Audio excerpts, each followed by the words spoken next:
倪先生，倪先生，倪先生，倪先生，小周，怎么了？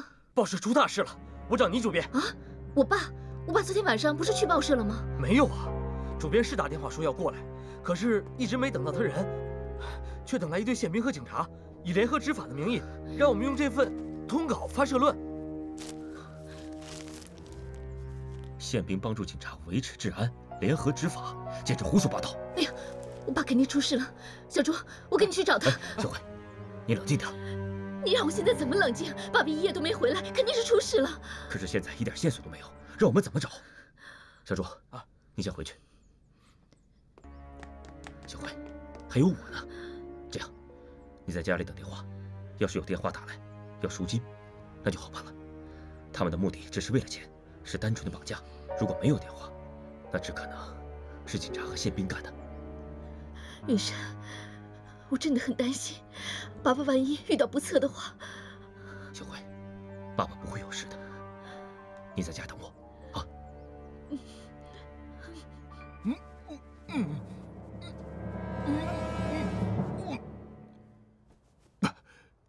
你们，倪老头，识相的就在这保证书上签个字儿。枪击案的事儿，该闭嘴就给我闭嘴，该收手就给我收手。什么？岂有此理！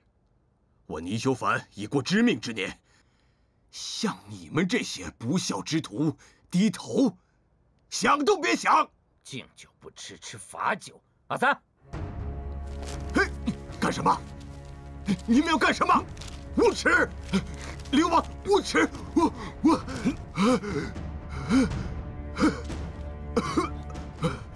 哮喘不在。哦，谢谢你。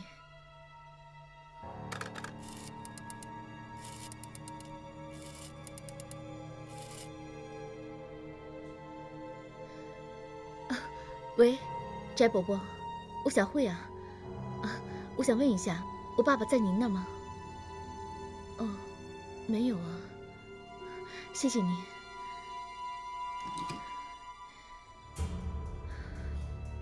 什么？竟然有人绑架倪老先生？种种迹象表明，这件事肯定和齐光案有关。我岳父一直为齐光案是奔走呼号，这警察和宪兵坐不住，开始采用流氓手段。这些人可真是丧心病狂啊！倪老先生是沪上知识界的代表，保护好他是我们的职责所在，必须尽快展开行动啊！老白，这警察内部我们的人多久能联系到？近2年，警察部队几次大清洗，那边的县几乎处于冬眠的状态。要想重新启动，恐怕需要一些时间呐。尽快启动。另外，找一些信得过的人，想办法从黑帮摸摸底，看看能不能找到线索。行，交给我了。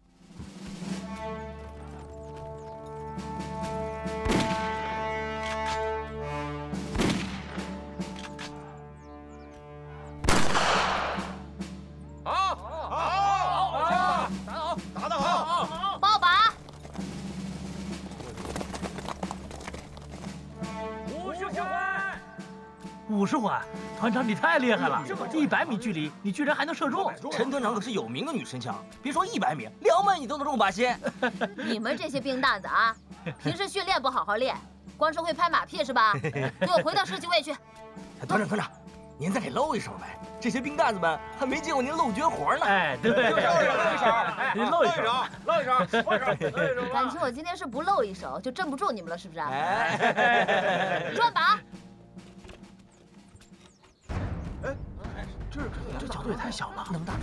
这么大呀！怎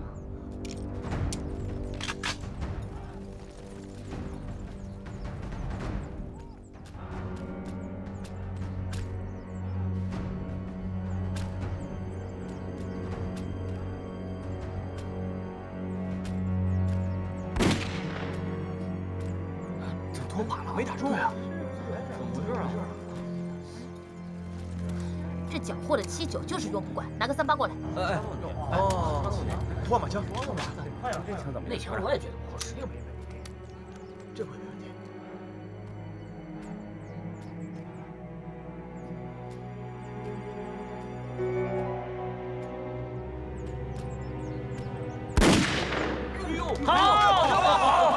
好枪法，厉害！不愧是团长啊！是啊。怎么样？我看不出来啥问题，他这个眼睛得去军部医院看。那军部医院前2天跟大部队转移了，咱们这部队里怎么连个像样医生都没有啊？倒是有一个，不过什么呀？别啰嗦，快给我找来！首长，这个我找不来，这医生现在还在俘虏营里改造呢。没听说找不来的，我去找。哎，你检查这么半天，到底什么毛病啊？之前是不是出现过视力模糊或者暂时失明的情况？哦，是，有时候有重影，有时候就黑了，不过过一会儿又好了。这次打完仗感觉老黑，黑的次数越来越多了。我不会瞎了吧？你之前眼睛肯定受过伤，这次受伤进一步诱发了病症，可以确定是严重的视网膜脱落症。是什么症？啊，简单的说就是眼睛里的一层膜从眼球上脱落，造成失明的后果。脱落了？那你赶紧给我安回去啊！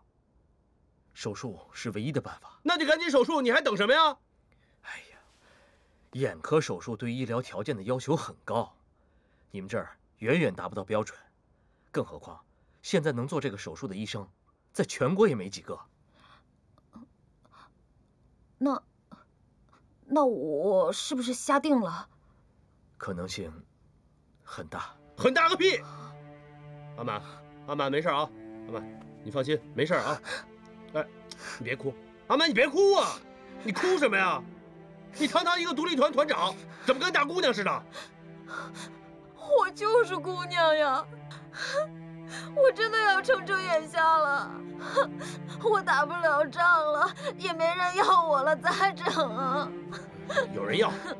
行了，咱们斗南闯北那么多地方，我就不信了，堂堂一个大中国，治不好你的眼睛。上海就完全具备这种手术的条件，而且我的授业老师是这方面的专家，我可以帮你们写封介绍信过去。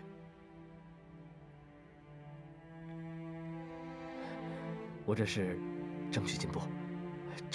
那你不早说？阿满，咱去上海。那上海那么远，我看不见，我咋去啊？那组织上都能送慧姐去苏联治病呢，送你去上海怎么不行啊？必须得去，我去跟张师长说去。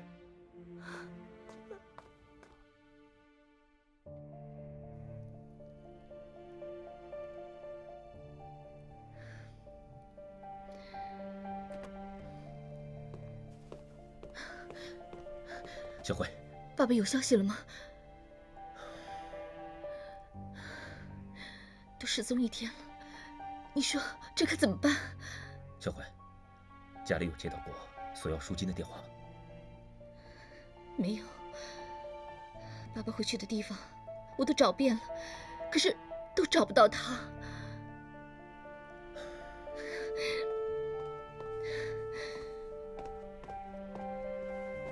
小慧，现在可以肯定，是警察或者宪兵干的。爸爸又哮喘，这万一有个3长2短的，那可怎么办？小慧，别着急，爸爸不会有事的，不会有事的啊！现在救爸爸，唯一的办法就是报警。报警？你不是说是警察干的吗？那报警还有什么作用？正因为是警察干的，我们才要报警，让警察自己想办法把爸爸救出来。在报警的同时，还要联络到爸爸在上海的好朋友，向政府施压。哎，现在是最好的办法。好，走。翟伯伯，谢谢你答应出面。不客气，我和你父亲是几10年的老朋友了，为他做点事情算得了什么？可是现如今政府不讲理，没有诚信可言。至于这件事情能有几成的把握，现在还不太好说。但请你们放心，我们一定会尽全力的。拜托您了，翟伯伯。不客气，请吧。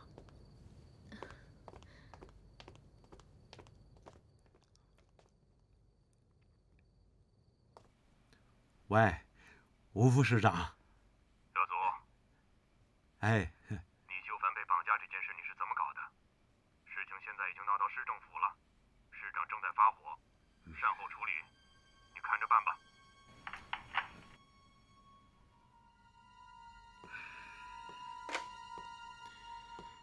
局长，您叫我。我叫你们把报馆的人修理修理，请他们喝喝茶。你们怎么搞的？局长，我觉得就那些媒体啊，不用理他们。再过2天，谁还记得这档子事儿？那是以前，现在连市长都要打电话过问，再搞不好，恐怕连委员长都要惊动了。那要不偷偷的把姓倪的给放了？偷偷的放了，这次把老子搞得是灰头土脸的，一点面子都没有。去通知一下帮会的弟兄们，我要演场戏给外面的人看看，把这个倪老头子给好好的救出来。局长高明。来，哎呀，来整点菜，来，我给你倒上啊！太客气了，老弟。来，咱再来一个，喝着啊，喝着。来干！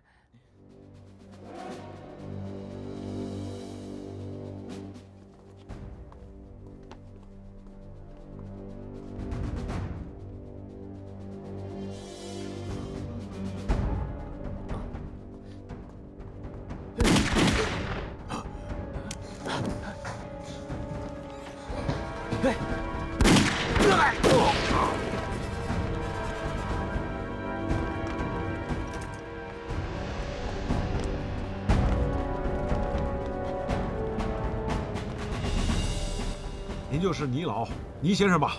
是我。好，从现在开始，您安全了。来，快解绳子。再拍一张。各位记者朋友，我们已经彻底查清，绑架倪教授的这伙人，是一批初到上海滩的小流氓，是一起典型的绑架勒索案。我们一得到线索呢，就由我亲自带人实施救援，以雷霆之势，迅速的、成功的将人质解救。好。听说唐局长在激战中还负了伤，请问伤势严重吗？哎，我这点小伤无足挂齿，保护市民的安全，倒是我唐某义不容辞的责任。请问受害者倪教授现在情况如何？倪教授现在情况很好，我们给他做了检查之后呢，已经派专人把他送回家了。这些还请诸位多做如实报道啊！此案呢，充分证明了上海警界维护治安的决心和强大迅速的行动力。谢谢。好，大家退后啊！退后，注意秩序，退后。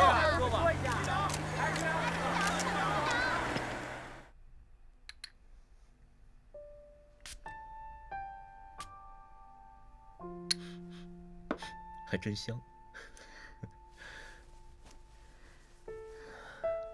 云山，多亏你，爸爸才能够这么快被救出来。这次我觉得应该感谢翟老他们。哎，小慧，通过这件事，让我更加感受到上海这些知识分子还有民主人士的力量是真不可小觑。你又有什么新的想法？我想啊，在家中举办一次晚宴，把这次为了帮助爸爸去市府游行的知识分子，还有那些社会名流都请到家里来。一来呢，咱们感谢对爸爸这次危难当中他们出手相救；二来呢，可以通过这件事结识他们，跟他们做朋友。这个主意好，不过我建议地点定在松风阁茶楼。茶楼？那里的环境呢，别致优雅，民主人士又都是文人雅士，一定会喜欢那个地方。等将来形成了气候，我们还可以定时举办沙龙。这个主意好，举办沙龙，就这么定了。不过什么？爸爸平时也不喜欢应酬，对我又有偏见，我怕他万一不同意举办这个晚宴呢？放心吧，他的女儿在你手里呢。这件事情啊，交给我了。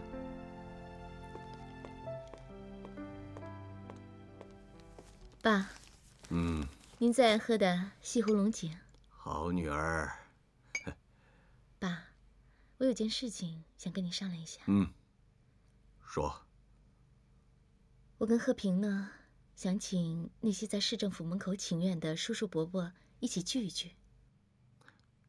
被一帮蠢贼绑架，又不是什么光彩的事儿。再说，我跟你翟伯伯是多年的世交了，过几天我去登门拜谢一下，宴请的事情就不必了。爸，我也知道您最近心情不好，所以我跟贺平都想好了，请你的3、5好友一起青梅煮酒，以抒心中愤懑。就像你说的，岂不快哉？对了，上次翟伯伯说你写的那篇古玩鉴赏文章其中有疏漏，他呀想跟你一论高下呢。他这么说？这个老翟呀，在政界上不服我，就想在收藏上扳回一局。好啊，我就跟他切磋切磋，论论高低。爸，那您是同意了？你都这么说了，爸爸能不同意吗？告诉喜妈准备准备，时间就定在星期天吧。不用劳烦七妈了，和平已经定好地方了，就在松风阁茶楼。他那儿，我不去。爸，松风阁茶楼那里环境别致典雅，最适合你们这些大文豪以文会友了。再说了，和平为您上次出事可没少着急。哎呀，我这个女儿啊，真拿你没办法。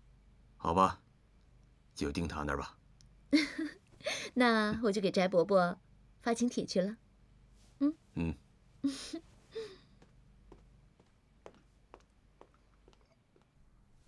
哎呀，诸位老友，承蒙不弃，就且无耻残躯，倪某人老势微，无以为报啊。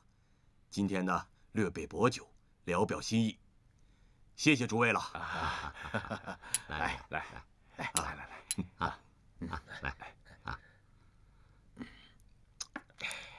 好酒啊！牢记福利，志在千里。烈士暮年，壮心不已啊！修凡兄，你这个脾气我是最了解的，永远都不服老。诸位叔叔伯伯，我岳父此次能够平安脱险，感谢诸位的鼎力相助。贺平在这里敬各位，我先干为敬。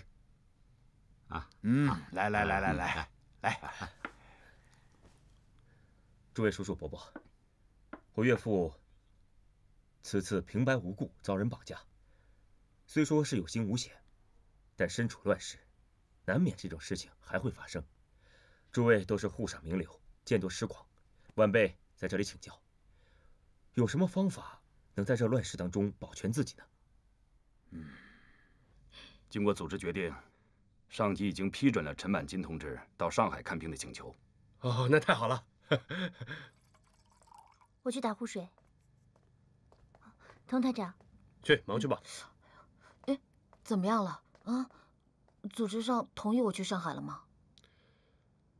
哎，同意了。同意好啊，你叹什么气啊？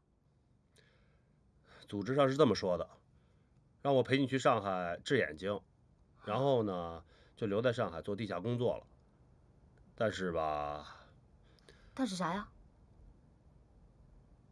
但是组织上竟然让咱俩假扮夫妻。啥？跟你假扮夫妻？是啊，我就想不通，你当我老婆？妈呀，你假扮我老公？拉倒吧！你10几年的老光棍，简直丢尽我的脸了。丢谁的脸？谁丢谁的脸？你还几十年没人要的老姑娘呢！放屁！你走开！哎，眼睛不好你就别动手了你！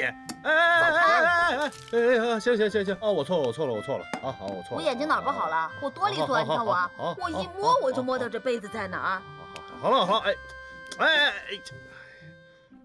依老朽之见，个人求全那是求不得，只有整个全社会求全，那才是人所共安。可是现如今国民党政府啊，强制打压进步人士，可叹咱们泱泱大国连一点言论自由的权利都没有，可叹呐，还何谈公平公正？唯有改天换地，推翻政府，才能人所共安。哎，翟老，此话有点过于偏激了。乱世需用重典，非常时期当用非常之法嘛，对不对？再说，咱们的政府也在不断的改进，只是被一些蛀虫坏了根基，才导致怨声四起。咱们要给政府机会，给他们耐心和时间，假以时日，也许大有作为呢。修帆兄果然大度啊，但请恕我直言，你可是刚刚从生死线上脱离呀，也可以说是从虎爪子下脱得身呐。哎，那都是政府的一些渣子所为，跟顶层有何关系啊？再说，人生见地，岂可因肉体之摧残而轻易改之啊？哎呀，我等难得相聚，还是只谈风月，不谈政治为好。与我之间呐，轻于专业，实业救国，那才是真正的造福于民呐。我说皇兄，你是研究水利的，你是只顾埋头看地，不顾抬头看天，你说你这还行得通吗？我保持中立，我不参与政治还不行吗？你不参与政治啊，政治就得找你。政治这个东西，绝对不能容得中立。骑墙草，早晚得有自己的选择。哎，我是来劝架的，怎么你们俩全冲着我来了？晚辈听你们一席话，真是如沐春风。来，我再敬诸位一杯。来，干！来，干杯！诸位叔叔伯伯，如果不嫌弃，以后可以经常来这里坐一坐。是啊，这里的环境的确很清静。如果有时间的话，咱们老哥几个经常来这里聚一聚啊！好啊！诸位叔叔伯伯，就把这儿当做文化沙龙好不好？好啊！沙龙。有空的时候，大家在一起品品茶，喝喝酒，交流交流思想，岂不是乐事一件？哎，你还别说，小慧的主意蛮好的嘛。我的女儿嘛，就这么定了。好，来吃菜。来，谢谢啊。好。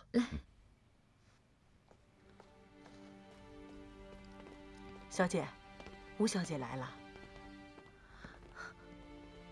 玉姐，阿福，别太难过了，别太难过了。多谢义姐来看我。不要！小海，小海，这孩子怎么这么不听话呀？妈妈，我舅舅他没死，没死。哎，你，小海，阿福，对不起啊，义姐，孩子太不懂事了。我知道，小海跟他舅舅感情很好，其实战场上的事情很难说得清楚。你也没有亲眼看见你哥哥阵亡，也许还会有奇迹。慢走啊！哎呦，吴特派员，哎呀，吴特派员大驾光临，使寒舍蓬荜生辉啊！我唐某也是三生有幸，三生有幸啊！唐局长客气了。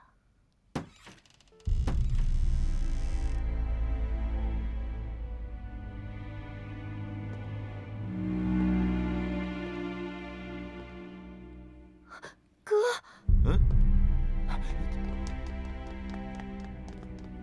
舅舅，这是用金华火腿料的汤，是你最喜欢的，来多喝点。你看看，你看看，哥哥一回来，一下子全都好起来了。子阳老弟，虽说这次74师兵败，可是你能平安归来，实属万幸啊！来，我们大家一起庆贺一下。来来来，谢谢。为我哥平安归来，我们大家干一杯。谢谢。来，哎，来。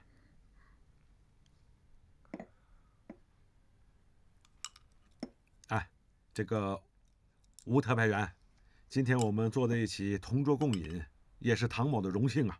我来敬你们一杯啊！来来来来，哎，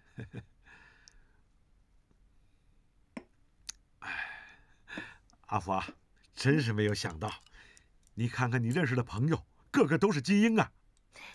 那是，义姐是对我最好的姐姐。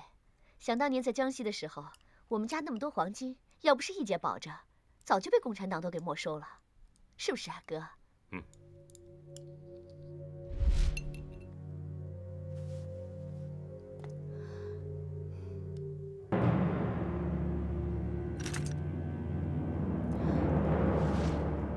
那都是猴年马月的事了，不用再提了。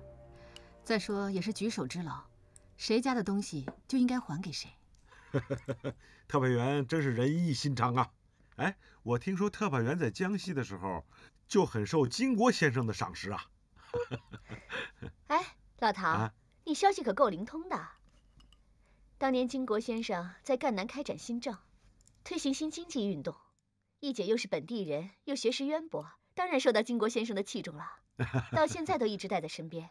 你怎么了？职业病犯了？查自己人啊？哎，对，职业毛病，职业毛病。义姐，别管他，他这人就这样。没事。来，吃菜啊！子阳兄，我敬你一杯。谢谢。来。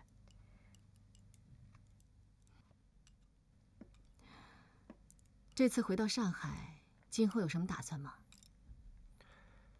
去南京。哥，你为什么要去南京啊？我要完成张将军的临终嘱托，向上面反映74师的战况。子阳兄，说一句冒犯的话，这个时候去南京，恐怕不太合适。为什么？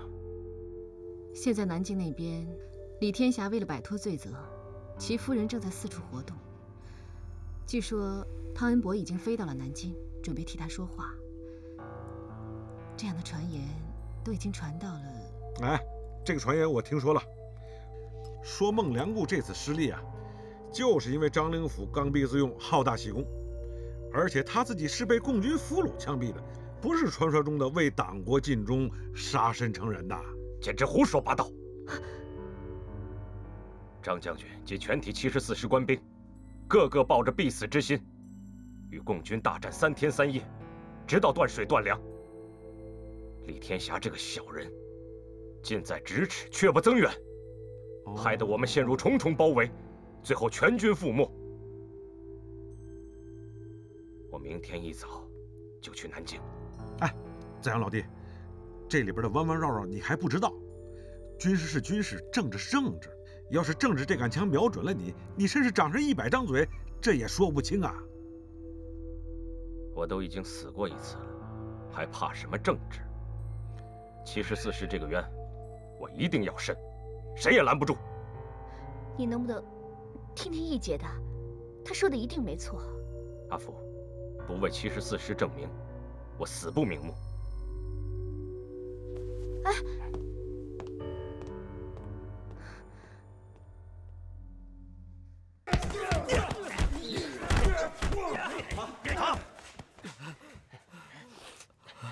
你不是警察吗？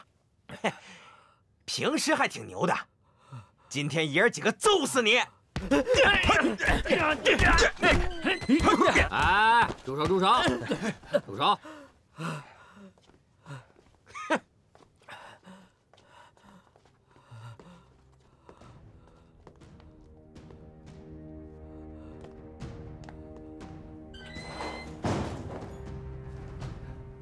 齐光，齐光，齐光！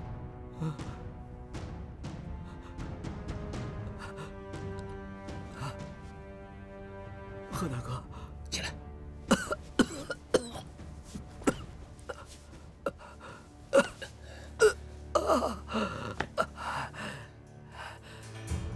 贺大哥，你怎么来这儿了？嘘。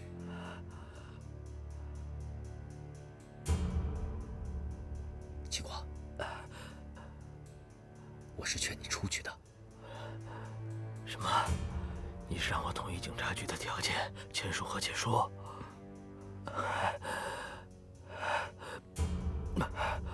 不可能！我弟弟不能冤死。齐光，你听我说，你弟弟的公道，我们一定要讨回来。可是斗争也要讲究策略方法，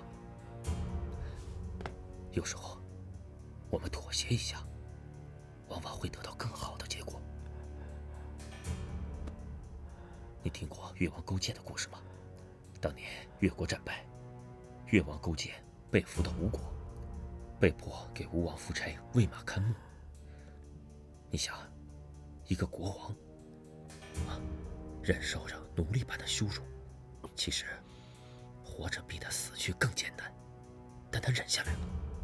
如果他忍不下来，以后再也没有翻身的机会了。哎，时间到了啊！齐光，该说的我都说了，该怎么做，你一定要好好想想。我走了。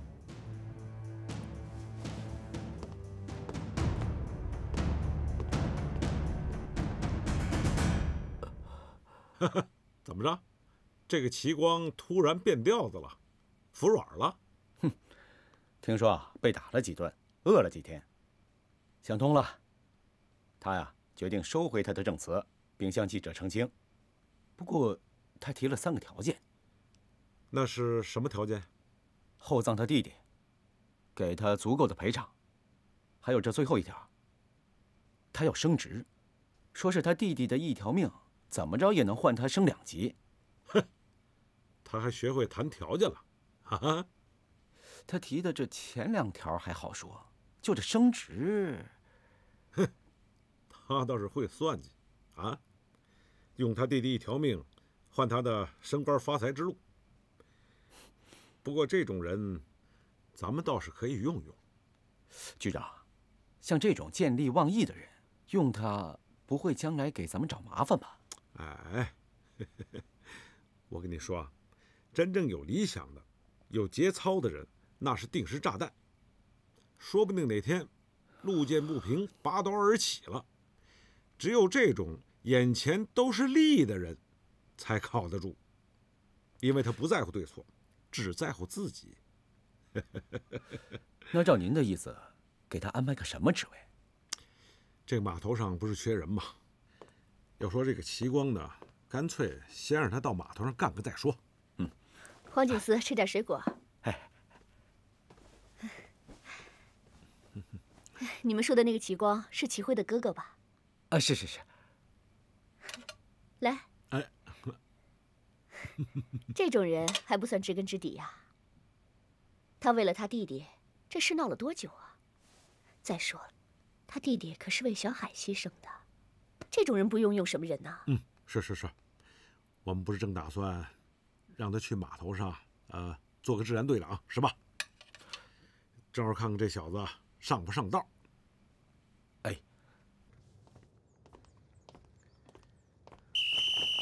集合了啊！快，集合了！我宣布一下啊，启光今天正式上任，以后就是咱们码头巡警大队的大队长了。启光，哎，你可不能辜负唐局长的厚爱啊！是。各位同僚，我今天刚上任，对码头的事务还不熟悉，如果做的有什么不对的地方，还请多多关照。好了，解散。先让他爬上去，一定要好好干。谢黄警司。哎呦，齐大队长，恭喜，恭喜高升！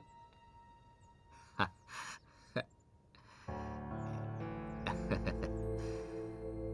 呀，子弹不长眼，你弟弟的事我也很遗憾，以前都是误会，这一篇咱们就接过去了。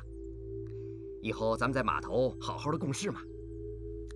哎，做大事的人应该不拘泥于这些小节，军警一家嘛。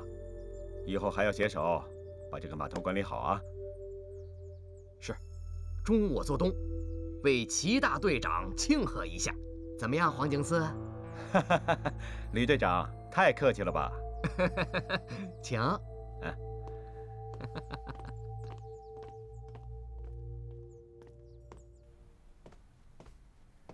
爸，你喝水。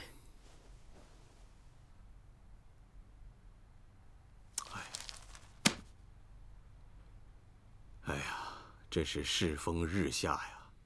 现在的年轻人全然一点骨气都没有，居然跟警察妥协了。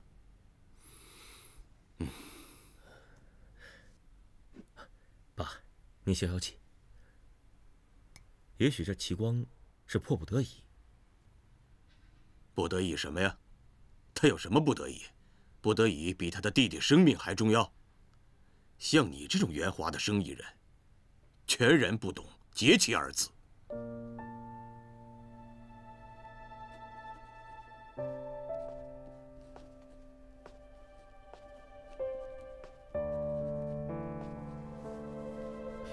还没睡？赶着明天发表，马上就好。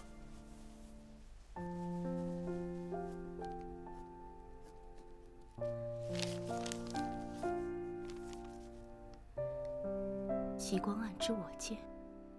像齐光这样最底层的弱者，他们只不过是祈求自己生活最后的那么一点点的尊严，可这都被当权政府无情的践踏。这个秃鹫就在他的头顶上肆无忌惮的盘旋。所以，为了生活和尊严，我们必须奋力反抗。哎呀，这篇文章写的真是老到辛辣，太好了。只不过这个作者山里云，我以前怎么没听说过呀？啊，能写出如此的雄文大作，我想，在咱们上海滩，也可以说是寥寥无几呀。齐光一案，并不能代表咱们国民政府，不能一棒打死啊！二位啊，争过来争过去都没个结果，你们就不能听听局外人士的意见吗？和平啊，哎，你来说说。好。嗨，诸位都是前辈，又都是饱学之士，我呢，就是一平民老百姓，一个普通的商人，哪有什么看法？我只希望我开的这间小店儿，平时政府瞌税能够少一些。军警宪兵，没事儿别老剥削我们，我就心满意足了。皮之不存，毛将焉附？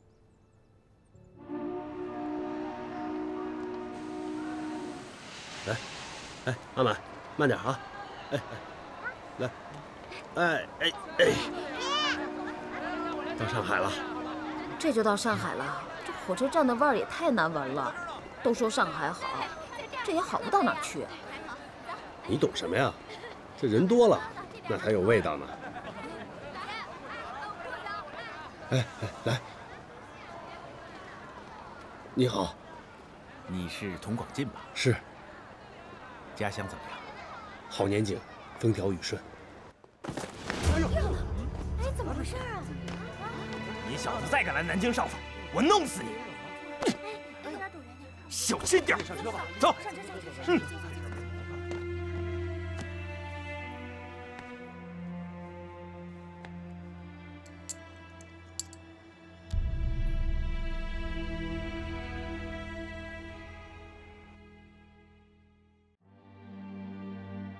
夜半三更哟，盼天明。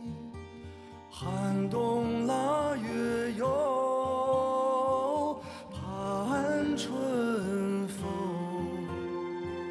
若要盼得哟，红军来，岭上开遍哟。山红，岭上开遍哟，映山红，岭上开遍哟，映山红。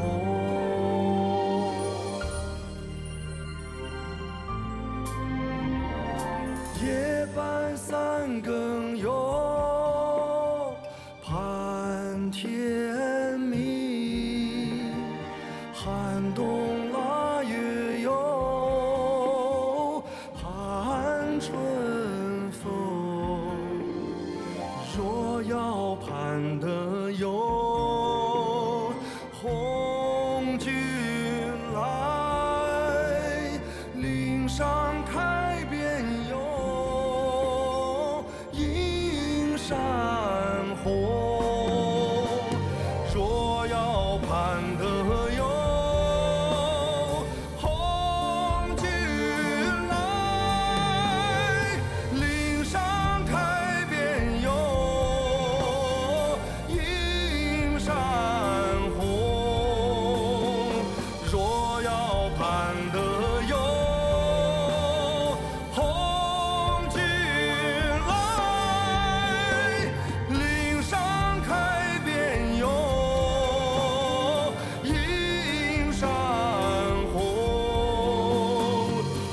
上开遍哟。